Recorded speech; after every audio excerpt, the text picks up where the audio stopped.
जातीवाद जास्त वाढलेला आहे. मी जात धर्मला मानत नाही. पहिली गोष्ट जे नगरमध्ये जे वातावरण चालू आहे ते वातावरण लई घाण झालेलं आहे. काय हिंदू आणि मुस्लिम हे जातीवाद नाही व्हायला पाहिजे. मी जेव्हा निवडून आलं तर माझा एकच आहे, तेवढा हिंदूला लाईक करणार, तेवढा मुसलमानला लाईक करणार, सगळे समाजाला लाईक करणार. मी माझे प्रभाग 12 नंबर मध्ये असं वातावरण तयार करणार आहे काय सगळं समाज एक ठिकाणी आलं पाहिजे. आणि मी एक निष्ठावंत कार्यकर्ता आहे उद्धव बाळासाहेब ठाकरे गटाचा. म्हणजे 101% मला तिकीट भेटण्याची अपेक्षा आहे पक्षाकडून. मला अनिल भैया राठोडने एकदा एक शब्द दिलं होतं, रियाज भाई शिवसेना एक परिवार आहे आपला ना, इथं कोणी जात आहे ना कोणी धर्म आहे, सगळे आपले परिवाराचे सदस्य आहे. नमस्कार, युथ मीडिया मराठीमध्ये आपल्या सर्वांचं पुन्हा एकदा स्वागत. सध्या आपण प्रभाग क्रमांक 12 मध्ये आहोत. आपल्याला माहितच आहे की अहिल्यानगर महानगरपालिकेची रणधुमाळी सुरू झालेली आहे आणि प्रभाग क्रमांक 12 मधून शिवसेनेचे जे अल्पसंख्याक शहराध्यक्ष आहेत रियाज सय्यद ते आपल्यासोबत आहेत सध्या चर्चेसाठी. आणि आपण पाहतोय की त्यांच्या मातोश्री आशाबी सय्यद या सर्वसाधारण महिला प्रवर्गातून निवडणूक लढवणार आहेत प्रभाग 12 मधून. या संदर्भात आपण त्यांच्याशी चर्चा करणार आहोत. कसं पाहता पक्षाची काय चर्चा झाली आहे आणि पक्षाकडून तिकीट आपल्यालाच मिळणार हे जवळपास निश्चित समजलं जाते. कसं पाहता प्रभागातील समस्या काय आहेत, काय सांगाल? पहिली गोष्ट हे सांगतो मी का प्रभाग नंबर 12 मधून मी निश्चित आहे, मला 100% खात्री आहे का मला तिकीट भेटणार आहे. वरिष्ठ नेत्याने मला संपर्क साधलं. वरिष्ठ नेत्याने म्हणलं की रियाज सय्यद तुम्ही 20 वर्ष किंवा 25 वर्षापासून आमचे एक निष्ठावंत कार्यकर्ता आहे. मी आजपर्यंत पक्ष सोडलेला बी नाहीये. मी एक निष्ठावंत कार्यकर्ता आहे उद्धव बाळासाहेब ठाकरे गटाचा.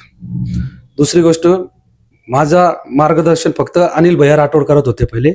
मी माझा गुरु त्यांना मानत. कन्फर्म म्हणजे 101% मला तिकीट भेटण्याची अपेक्षा आहे पक्षाकडून. निश्चितच आपण या ठिकाणी पाहतो की तुम्ही एक निष्ठावंत कार्यकर्ता आहात. गेली अनेक वर्ष तुम्ही शिवसेनेसोबत आहात, उद्धव बाळासाहेब ठाकरे गट आता सध्याचा. तर शिवसेनेत काम करत असताना तुम्ही समाजाचे अनेक प्रश्न मांडले, अनेक उपोषण आंदोलनं केली किंवा आपल्या प्रभागातील अनेक प्रश्नावरती आपण ठाम भूमिका घेतली. तर आता सध्या प्रभागातील कोणते प्रश्न आहेत आणि त्याला आपण कसं सॉल्व्ह करण्याचा विचार करत आहे? पहिली गोष्ट मी हे सांगतो का नगर शहरामध्ये जातीवाद जास्त वाढलेला आहे. मी जात धर्मला मानत नाही. पहिली गोष्ट, मी एक निष्ठावंत कार्यकर्ता आहे अनिल भैया राठोडचा. मला अनिल भैया राठोडने एकदा एक शब्द दिलं होतं, रियाज भाई शिवसेना एक परिवार आहे आपला ना, इथं कोणी जात आहे ना कोणी धर्म आहे, सगळे आपले परिवाराचे सदस्य आहे. दुसरी गोष्ट, हिंदू असो किंवा मुस्लिम असो, मी सर्व समाजाचं काम करण्याचा अपेक्षा करतो मी माझं. आणि दुसरी एक अजून सांगतो साहेब तुम्हाला मी, काय विषय असं आहे का जे नगरमध्ये जे वातावरण चालू आहे ते वातावरण लई घाण झालेलं आहे. काय हिंदू आणि मुस्लिम हे जातीवाद नाही व्हायला पाहिजे. मी जेव्हा निवडून आलं तर माझा एकच आहे, तेवढा हिंदूला लाईक करणार, तेवढा मुसलमानला लाईक करणार, सगळे समाजाला लाईक करणार. मी माझे प्रभाग 12 नंबर मध्ये असं वातावरण तयार करणार आहे काय सगळं समाज एक ठिकाणी आलं पाहिजे. आणि दुसरी गोष्ट, प्रभाग मध्ये लई प्रॉब्लेम आहे. नाली झाली, रस्ते झाली, सगळी गंदगी झाली, लय म्हणजे एकदम दुष्ट अव्यवस्था झालेली आहे प्रभाग 12 नंबर मध्ये. निश्चितच आपण या ठिकाणी पाहतो प्रभागातले प्रश्न अनेक आहेत असं रियाज भाई म्हणतायत.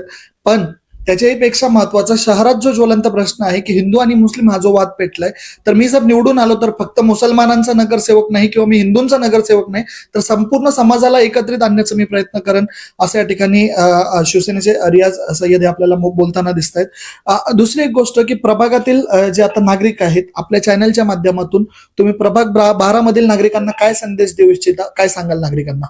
मी प्रभाग 12 नंबर मधून सगळ्या नागरिकांना एकच विनंती करतो, हे वेळेस मला संधी पक्षाने दिलेली आहे. मागच्या वेळेस काही कारणाने माझं तिकीट कट झालं होतं, पण पक्षाने निश्चित मला संधी दिलेली आहे. मी आपल्याला हे नंबर विनंती करतो का मला थोडा सपोर्ट करा. मला एक अपेक्षा आहे का माझे 12 नंबर सर्व नागरिकांची काय मला निश्चित निवडून देणार आहे. निश्चितच जनतेला त्यांनी आवाहन केलेलं आहे की प्रभाग 12 मधून मला जसं पक्षाने संधी दिली आहे त्या संधीचं सोनं करण्यात तुम्ही त्यांना मदत करा अशी अपेक्षा त्यांनी जनतेकडून व्यक्त केलेली आहे. एकंदरीत प्रभाग 12 मधील नागरिकांना रियाज सय्यद किंवा त्यांच्या ज्या मातोश्री आहेत आशाबी सय्यद यांच्या उमेदवारीबद्दल काय वाटतं ते आम्हाला कमेंट बॉक्समध्ये नक्की कळवा आणि या व्हिडिओला जास्तीत जास्त शेअर करायला विसरू नका.